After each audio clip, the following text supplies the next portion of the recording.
ভিডিওটি শেষ পর্যন্ত দেখতে থাকুন। কি হয়েছে? কুড়েলেকের মতন বসে না থেকে আমাকে তো কাজে একটু সাহায্য করতে পারো। আমি কেন হেল্প করবো? ওটা তো তোমার কাজ। আমার কাজ মানে রান্না হলে গিলবে না তো? এই শোনো, আমি স্বামী, আমি ইনকাম করব আর তুমি রান্না করবে, এটাই তো সংসারের নিয়ম নাকি? আমি কেন তোমার কাছে তোমাকে হেল্প করতে যাবো? যত সব। তা রান্না করছি না, আমি কি বসে আছি? একা একা পাচ্ছি না, তাই তোমাকে একটু সাহায্য করতে বলছি। ধুস, সারাদিন শুধু খ্যাচ খ্যাচ। চললাম আমি ধান ঝাড়াতে।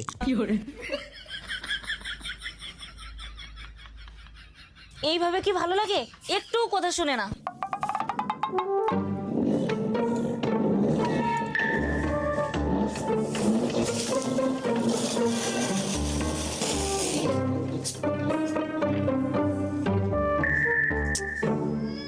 খড়গুলো একেবারে না গাদা হয়ে গেছে।